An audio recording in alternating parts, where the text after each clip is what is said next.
दिन में तू ना हो वो दिन ही नहीं, जिस जीवन में तू ना वो जीवन नहीं। यूहन्ना 6 अध्याय का उसका 66 वचन। इस पर उसके चेलों में से बहुत तेरे उल्टे फेर गए और उसके बाद उसके साथ ना चले। यीशु के पीछे 70 या उससे ज्यादा चेले उनके पीछे अनुकरण करने लगे और यीशु मसीह को एक वक्त में उन्हें छोड़ के वापस चले गए। इसका कारण यही रहा, यीशु मसीह के कठिन उपदेशों को वो सुनने के लिए उनका मन नहीं रहा।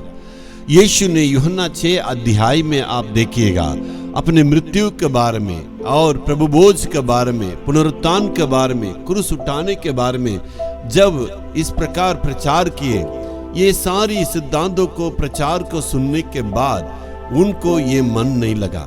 वे इसी विचार के साथ आए, यीशु मसीह को अद्भुत कामों को देखे और सिर्फ उस अद्भुत कामों के लिए, भलाई के लिए यीशु के पीछे आने लगे। लेकिन उस 12 चेलों को देखिए, वे यीशु के पीछे प्रभु के और आगे आगे चलते रहे, उनके संग संग रहे। और यही मतलब है, प्रभु यीशु मसीह के संगति में हमें बरकरार रहने की आवश्यकता है।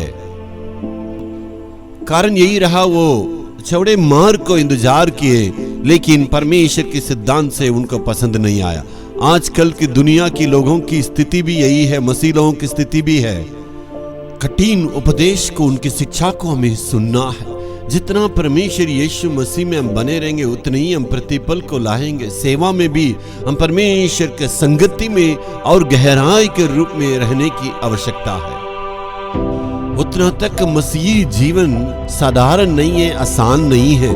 आप जब तक मसीह के सिद्धांत में बने रहेंगे तब तक जो है आप परमेश्वर के लिए फलों को ला सकते हैं। मत्ती 7वां अध्याय में आप ध्यान देंगे तो उसके 14 वचन में देखिए, चौड़े मार्ग में तो बहुत लोग जा सकते हैं लेकिन उस जीवन की जो सकड़ा मार्ग है उस पर जाने के लिए कोई तैयार नहीं रहते हैं। तो इसलिए हमें इस वचन पर थोड़ा गौर करके ध्यान देना पड़ेगा।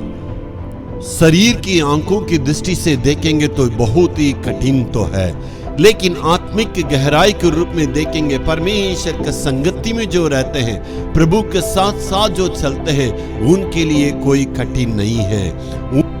वचन को सुनने वाले या परमेश्वर का अनुकरण करने वालों के लिए उस सकड़ा मार्ग भी उनके लिए आसानी तरीके से उस जीवन की मार्ग में आगे बढ़ सकते हैं। Hallelujah, hallelujah.